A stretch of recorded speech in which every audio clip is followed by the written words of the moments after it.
Yeah, I'm at the Crockford Pigeon Mountain Wildlife Management Area, and I wanted to stop and video this place because I've never videoed it before. This is up near Lafayette, Georgia, and this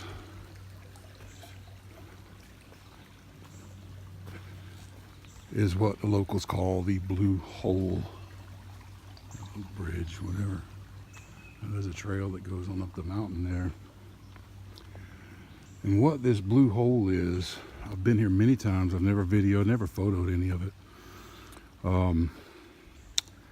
A friend who is a cave diver, Stephen Wimberly from Macon, Georgia. I don't know whether he's still there. I hadn't been in touch with him since the 90s.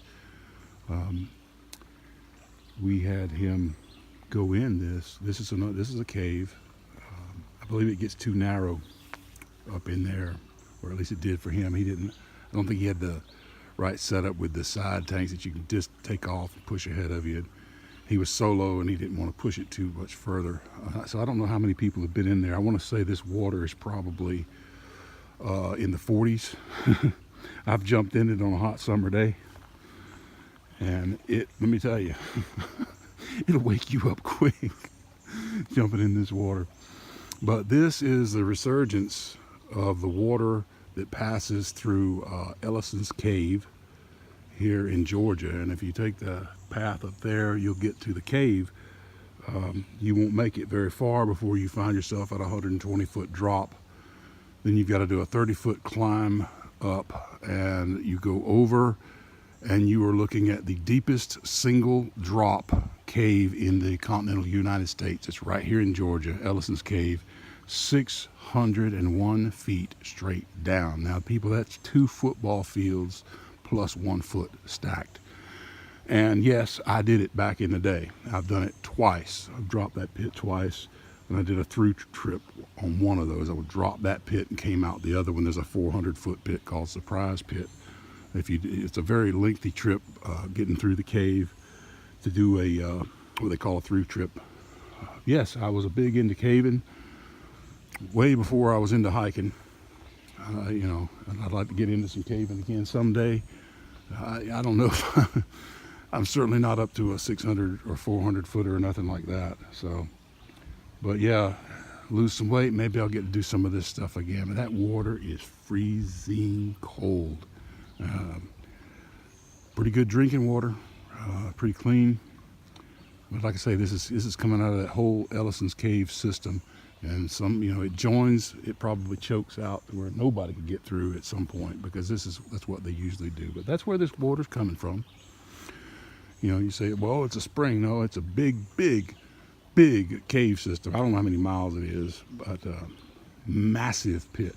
Man, you've never been in anything like it. We had the old incandescent lights, and you could not see the bottom. There's fish in here. You're busting the water. But with a regular light, you couldn't see the bottom. But I wanted to stop here. I'm on my way to my hiking trip, and this was on the way, and I knew it was just a quick ride in, come in and take a look at it, show it to you guys.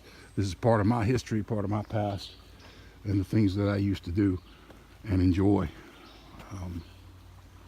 I'm not going swimming today. No way. That is some super cold water. You get a big shrinkage factor.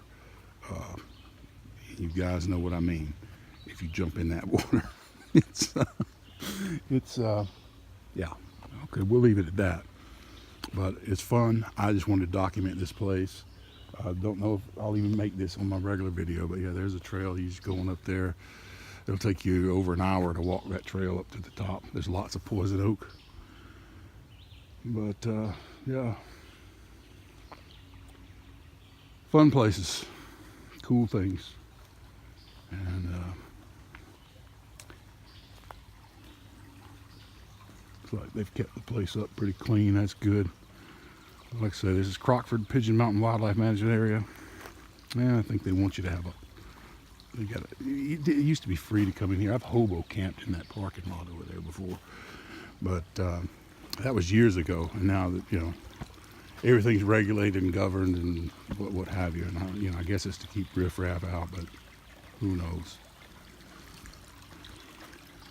A lot has changed, but just wanted to share this with you, and I'm going to move on because I have a hiking trip, a destination. This is just a pit stop. Just a pit stop. Good drinking water though. Thanks for watching, guys. Moving on. I just wanted to quickly show this house. Wow, I didn't know some of the tin roof is blowing off of it. But this house is 150 years old. It was built before the Civil War. Obviously someone's put electricity in it. So this house is 150 years old, guys, and it's still here. Man that owns the property was trying to sell this house and 10 acres. I think he wanted $100,000 for it. But you can see it needs a little bit of work. But this is an old house, Civil War era. And I guess this is the roof panel that blew off. Look at this thing. Look at this. So they had an old, like a cistern. You see, and they used this chain to go down in here. And I don't know that this is going to come out too good, but this is a deep hole. Yeah, it's so dark you can't see nothing. Also, let's say, welcome to the palace. It's just amazing that this thing is still standing. This is, you see they got this little hook here on the wall. Well, that's to go hook onto this. Go downstairs to the root cellar. So we're talking old school tech. And somebody's been here and busted out the windows. So going to our campsite. There's a magnificent falls. This is like Turkey Creek Road or something. Apparently everybody likes to stop on the bridge and look at this. I would have just drove by slowly. These folks driving me crazy, but this is beautiful. Beautiful, beautiful. Look at that while we're driving by. Look at that, you know, YouTube is down. Famous, world famous. Beautiful. Let me get you a picture of that, guys.